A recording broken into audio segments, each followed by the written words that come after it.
didn't even mention it. This was like last week. You talked about how you knew how to, I don't know, reinflate a lung or get liquid out of a lung because you were watching a show of Grey's Anatomy and you fancy yourself an MD. I'm like, actually, and in the back of my head, I'm like, Roz almost died with that almost exact same procedure. Oh, wow. And I have a question. This is one of the many, many physically broken things that has happened to this man. But I want to touch on that a little bit because you're the first person I've ever met that's actually gone through something like that while you were interning with Howard Stern, I believe.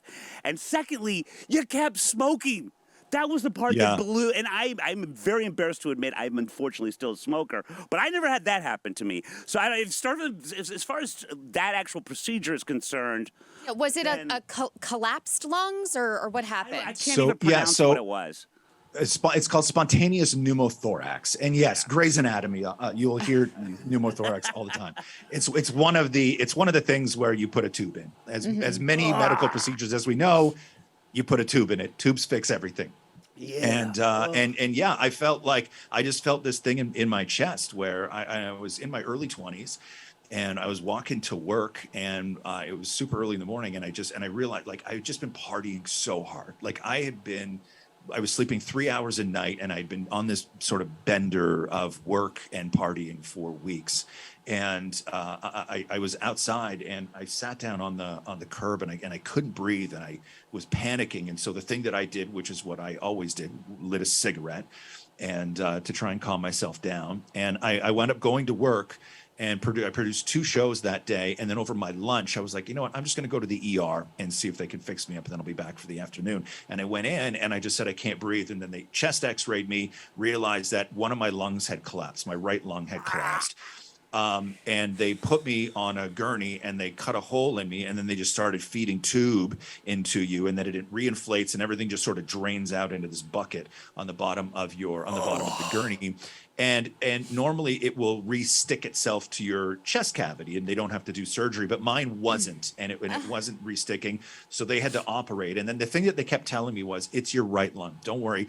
Right lungs are fine because if it's your left lung, it'll push on your heart, and that's where things can get really dicey. And I was like, okay, cool. So I went in for my surgery on my right lung, and while I was in the recovery room, still waking up from anesthetic, my left lung went completely. What the? And then so the same thing, operation, and then I wound up getting all sorts of infections and everything else. And so I was in the hospital for fall that year. It was very beginning of September to very late November when I eventually got out. So you never produced that afternoon show? No, I didn't. I came out, it was snowing. Wow. When I got out, and I went in a t-shirt, and then what happened was that back in the 90s when it came to pills and opioids, the line that doctors would give you was that there's no chance you could become addicted as long as you're still in pain.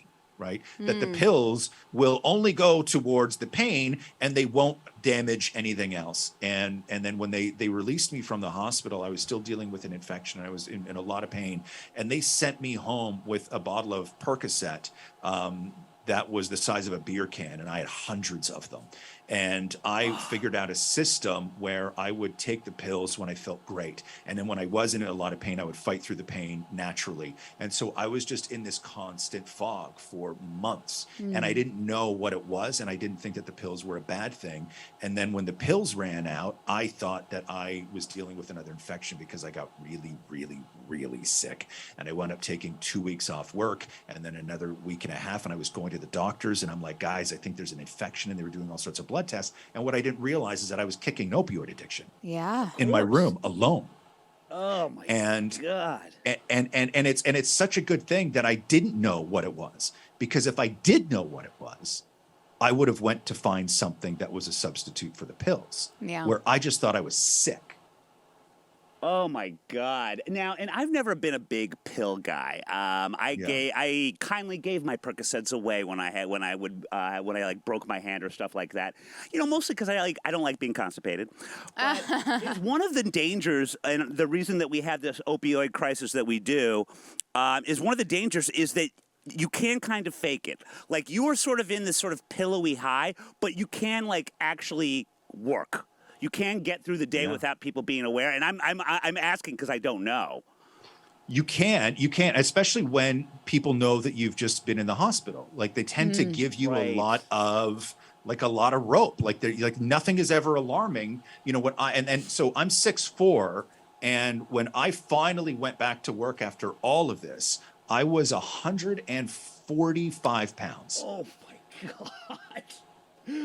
That's basic. Oh, And wow. and nobody said anything. One, because I looked fine, but two, they just assumed that it was everything else I was dealing with.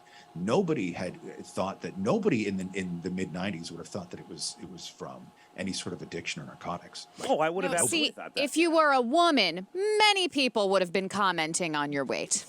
Yes. Many people would have made comments. In a positive way, too. Probably. Yeah. And a very bad You look message. great. What are you doing? Yeah, I mean, oh God, and and so, and again, like you go back to smoking, and if there is one upside to good old Philip Morris, it has given you a lovely bass to your voice. I will say that.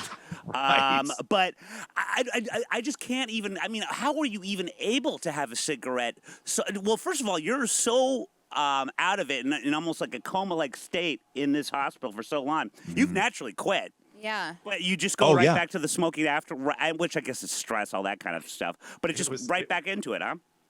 No, it was worse than that because I knew that cigarettes are bad and I knew I didn't want to smoke cigarettes again. So when I got out of the hospital, I started smoking cigarellos. Oh my Like God. mini cigars, Clint but only Eastwood style. I wasn't smoking them correctly because I was fully inhaling them like you do a cigarette.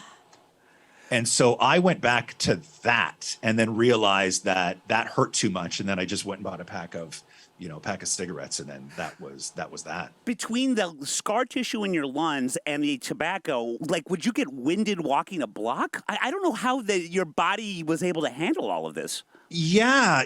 Like I really, it's interesting because when you're sick for that long, you just get really used to feeling like garbage Bad. always. Yeah. So it's not even, so it would never even occur to me that I was anything other than normal because it's just, that's what normal felt like.